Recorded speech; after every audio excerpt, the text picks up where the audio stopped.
It's the 1st of May, 2025. It's Thursday, and it's been one day short of 2 years, I think, since I posted an update, and a lot's happened in the intervening time. Uh, Major setback with the boat, some progress, though, at the same time, and just a couple other updates that intertwine with that here. The biggest thing is you've probably never seen this space that I'm in right now, because 2 years ago we didn't have it. My girlfriend bought a house and is kind enough to let me rent from her, but that also comes with moving and everything involved with moving and getting into a new to us house. And so there's been a bit of a delay on work on the boat, the Paradox. I'll probably just dive right in here. With the Paradox, I was able last season to do a little bit of work. Is mostly just installing the chine logs and the second shear log. I think my last video talked about getting the first shear log in at the garage at the rental we had. I got the other shear log installed, got the chine logs installed. I laminated the chine logs in because I cannot imagine getting them in place without either steaming them or laminating them from the narrower pieces. If I were to do it again, I'd look seriously into the possibility of using some type of steaming setup just to get especially the chine logs to take the curve of the bottom of the hull there in 2 dimensions, I guess 3 dimensions, is quite challenging. And so while I got through it, it was not the most pleasant experience, but they're on there fairly solidly. One fun thing about that is our new location is a little over a mile from a rather nice lumber yard. And so when I went to laminate the chine logs there, I was getting thinner pieces than I had. And so it's kind of fun. I was able to just throw them over my shoulder and walk home from the lumber yard, because it was easier than trying to, the 16-foot lumber's not exactly fitting in the bed of the pickup truck too easily there. It's really nice being close to lumberyard, and that'll actually come in a bit handy because that's the setback I've had. When we moved in here, I threw a lot of lumber in an existing shed. Unfortunately, that lumber and the plywood that I was working with has got mold and mildew all over it. And you don't want to build a boat with wood that's already compromised, and it's not great. It is an expensive mistake to make. So for me, that means that basically, each paycheck I'm going to be buying a little bit of lumber and doing what I can with it. The hardest thing will be the fact that the floor, the 2 4x8 sheets of 3/4 inch plywood are unbelievably expensive, and that is a major loss. But I really don't want the bottom of the boat to be, already compromised when you're building it. That's, the lumber looks like it, you do the work to replace, things with that problem. Why would I start that way? So it is a significant setback, especially, I'm not making tech money anymore. And so that'll be something I'm going to have to work through here. Moving forward, though, the spring's here, the temperatures are coming up. I can do epoxy work again. We had girlfriend's parents were living in the front yard a little bit, helping with some renovation work here, and also meant that I couldn't really easily get the Paradox out of the garage here. They've headed back home now, so I've got that space. So just physically, I have a lot more ability to work on the boat now. So as the spring comes, actually making this video is also a kind of a kick in my own pants to kick off working on the boat a bit more here. Those are really the big things so far on the boat. It looks like, the next steps for me are going to be some of the framing for, not quite the tank, the tank portion of it below the floor, but, some of the framing down there before then scarfing new plywood panels for the bottom and going through putting the bottom on. Having been away from it as long as I have, I just made myself a notebook with the Paradox plans, Don Elliott's building guide, everything here. But it's been a lot of just getting reacquainted with where I was when I left things off and working through that. And that's really kind of where the boat is. So if that's all you're looking for, that's all I've got for this time. Hopefully soon I'll have some more updates with a little more meat to them there.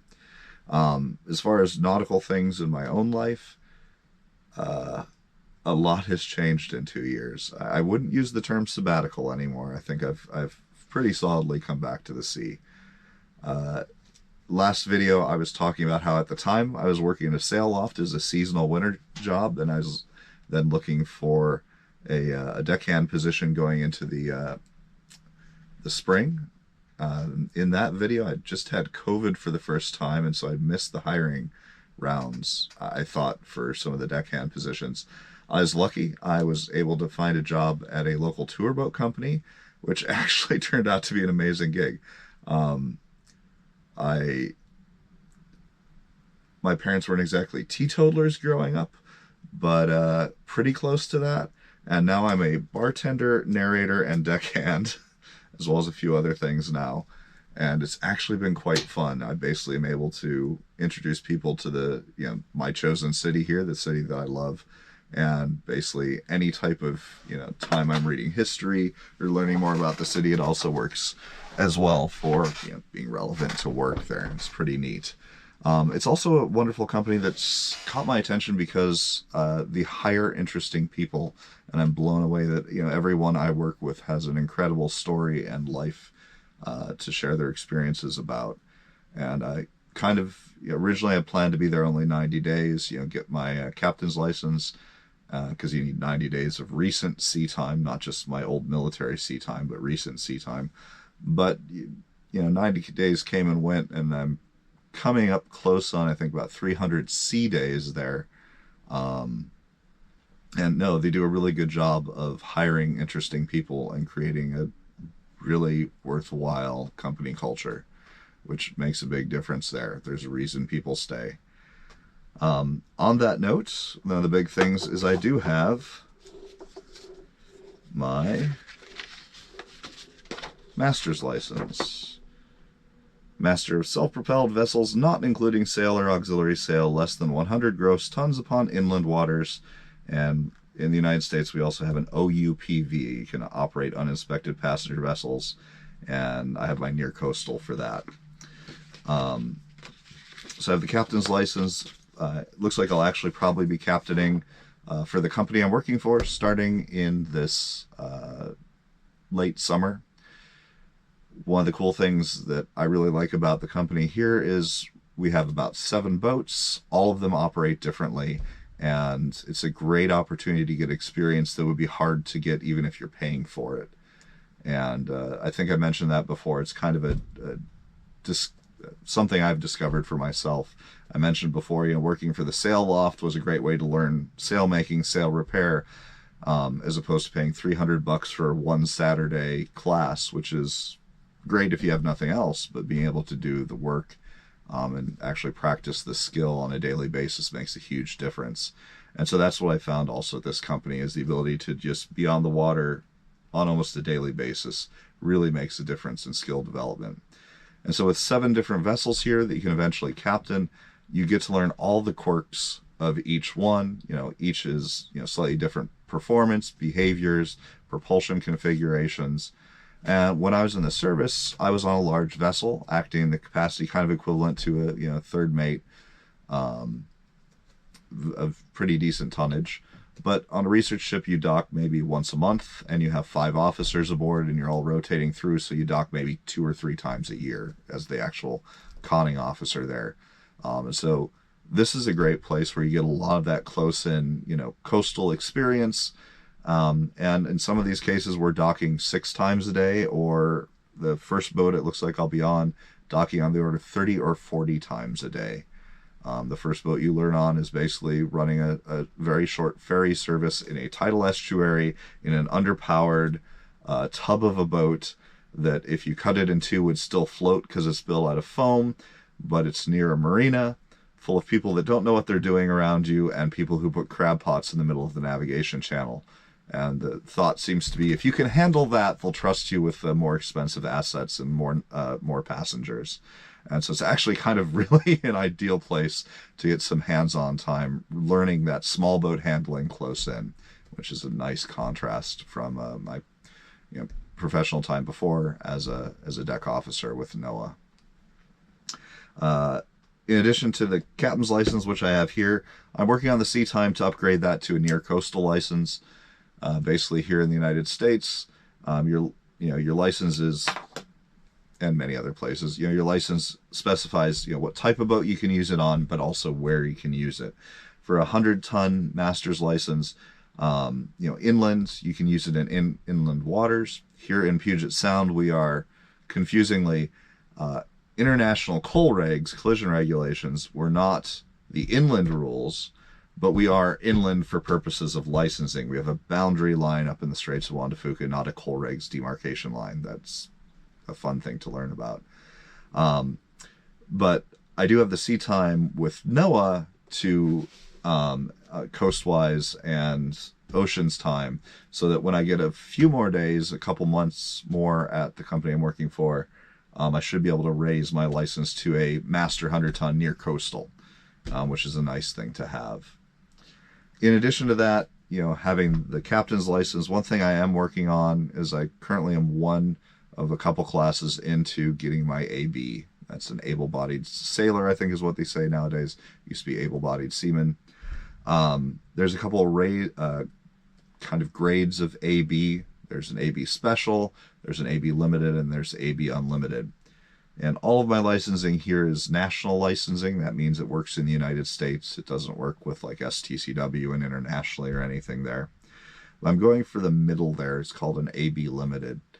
And again, this is because I have sea time in the military on Okeanos.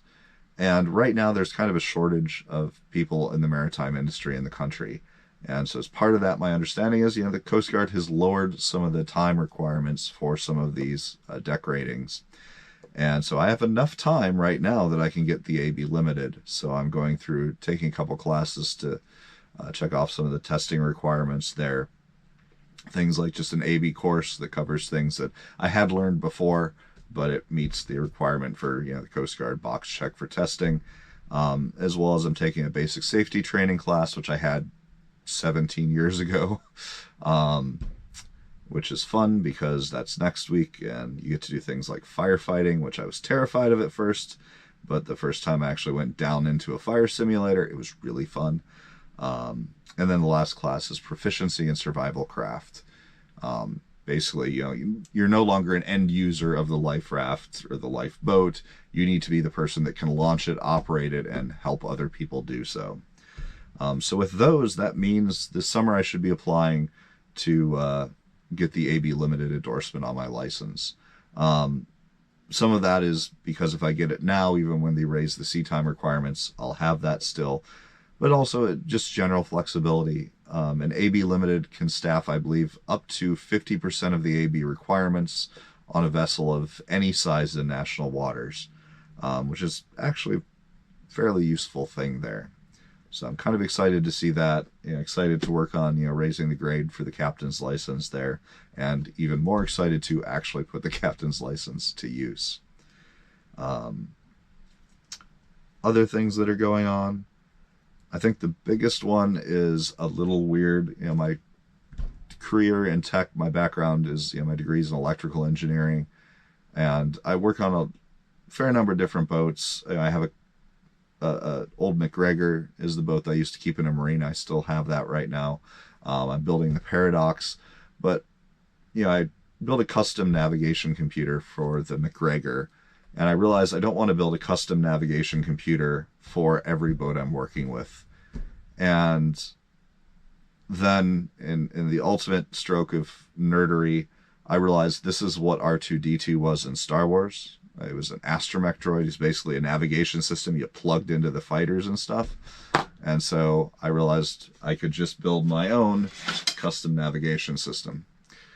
This is N8Z2. It's a prototype. I call him Nate. He's not plugged in right now, but basically you can take this droid head, plug Nate into any boat you're working on, and plug him into a screen there. And all the brains inside have a full navigation system in there. He's got a GPS. He has an AIS receiver. That's how you can receive transmissions from boats that tell you what their name is, where they are, what direction they're heading, things like that. And just some other things I put in there. He has an Iridium satellite modem, so anywhere in the world with a view of the sky, I can send and receive messages. He also has a general coverage receiver, just a software-defined radio and SDR in there as well. And then he has like an environmental sensor board I designed for a project years ago that I didn't get to use, a camera, just a few things, and of course, he reminds me of Johnny Five from Short Circuit, if you ever saw that movie in the 80s. But he works really rather well so far. I've actually been able to use the AIS receiver and some tools I've found to troubleshoot some problems at work, of all places, with an AIS system. And just really a rather powerful tool. That's a prototype version. He's good for working during the winter when I can't do epoxy work on the boat. I do have a more powerful brain for him. So when I have time that I'm not working on the boat, I'll probably work on upgrading Nate there. But aside from that, that's kind of the quick update. I'll try to focus a bit more on just providing updates and actually being able to do work now that time and situation will allow it a bit more. And they might not be the best. I literally have the camera resting on a monitor arm here effectively, but it works. So that's the updates here. Hopefully soon, like I said, I'll have some more updates about the boat as I'm able to dig into and make more progress on it. But that's what's been going on in the past 2 years. Have a good one.